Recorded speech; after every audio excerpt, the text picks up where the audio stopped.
Asisten saya di sini ya. Oke, kita masuk ke materi yang pertama. Nah, ini dia. Ini adalah gambar pembuluh darah. Ini contohnya pembuluh darah kita.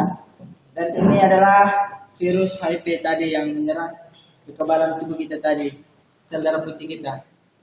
Jadi HIV itu adalah singkatan dari Human Immunodeficiency Virus yang menyebabkan kekebalan tubuh kita menurun hingga penyakit mudah menyerang kita karena kekebalan tubuh kita sudah menurun. Nah, setelah itu kita lanjut ke materi bagaimana tanda orang yang terkena HIV. Tanda-tandanya itu virus ini sangat pintar ya, gak ada tanda-tandanya.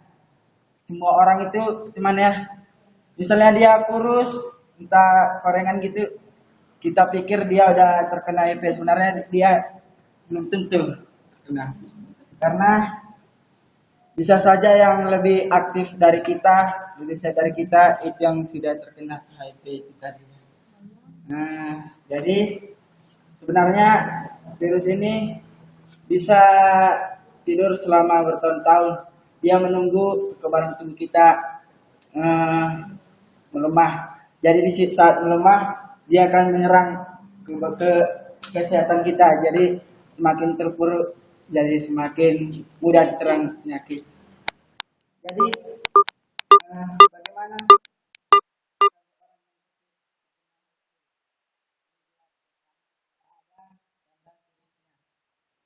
penderita HIV tidak dapat dikendali hanya dengan melihat penampilan fisiknya. Semua orang bisa terkena HIV jika perilakunya berisiko tanpa membeda-bedakan jenis kelamin, usia, suku, agama, ras, pendidikan, pekerjaan, dan lain-lain. Penderita HIV akan tampak sehat selama 5-10 tahun seperti orang biasa sebelum virus HIV dalam tubuhnya berubah menjadi AIDS. Jadi AIDS itu adalah kumpulan penyakit-penyakit yang disebabkan oleh virus HIV tadi. Jadi kalau misalnya gejalanya itu biasanya yang terkena virus ini diare berulang-ulang sampai sebulan lah ya. Jadi apalagi ya, demam, itu keringat ini enggak ya? Udah ini udah demam, itu gak enak badan. Itu yang dialaminya kalau sudah memasuki gejala fase AIDS tadi. Jadi yang selanjutnya setelah virus HIV berubah menjadi AIDS, barulah muncul gejala tertentu. Yang gejala tertentu tadi itulah tadi yang demam, diare tadi. Itu walaupun tampak sehat, penderita HIV tetap dapat mengeluarkan virusnya kepada orang lain.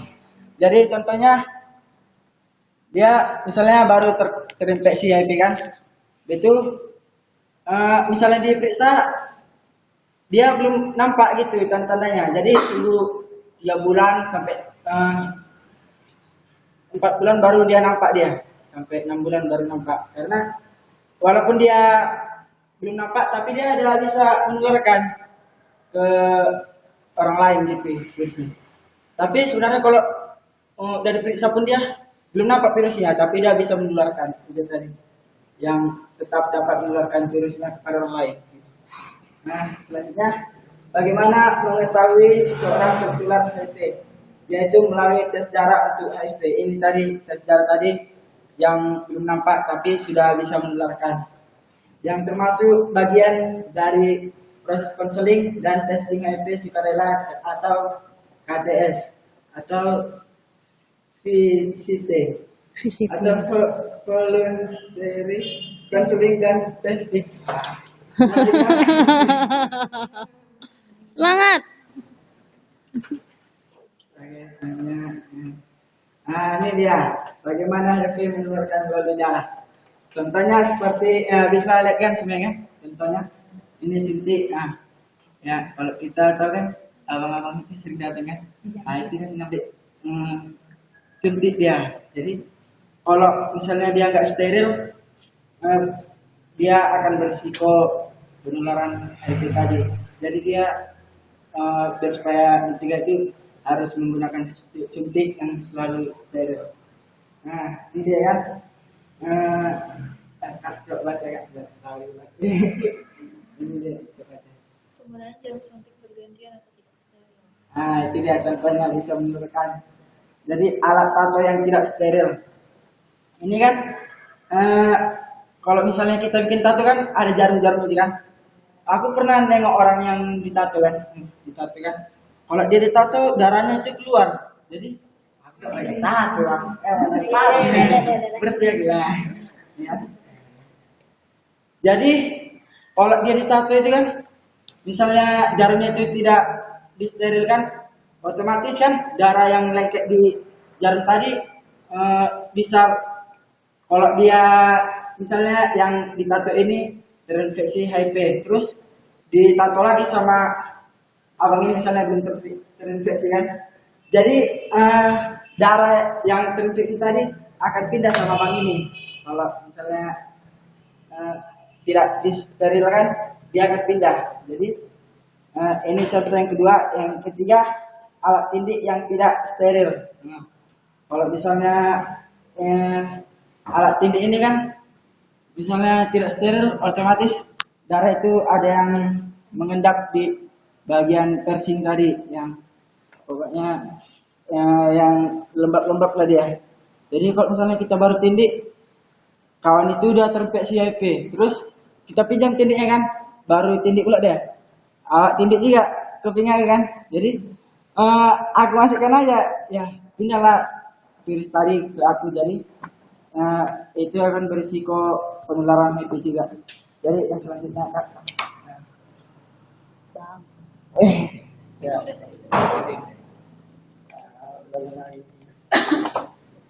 Nih.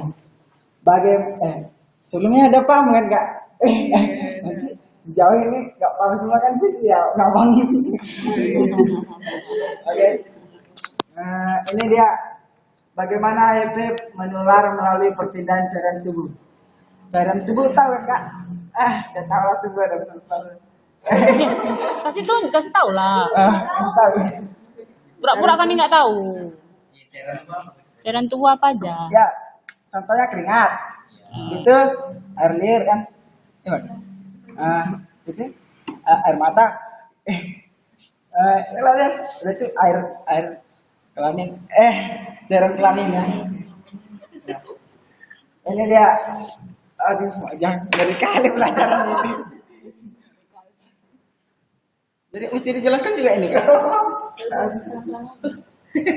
Iya, nggak pandai pula aku jelasin ini. Nanti salah omong sama bahaya. Jelasin aja. Nggak tahu itu apa. Masih tahu loh sampai sekarang. Keringat. Keringat, air mata. Apa ya? HIV itu menular melalui. Enggak. Tadi kan Belum nyampe. Bagaimana HIV menular melalui perpindahan cairan tubuh? Nah ini dia. Contohnya kan HIV seks Vagina. Nggak apa-apa ya udah ditanya. Ini lagi kan. Jadi contohnya cairan kelamin dari pria tadi yang terinfeksi HIV tadi, kalau misalnya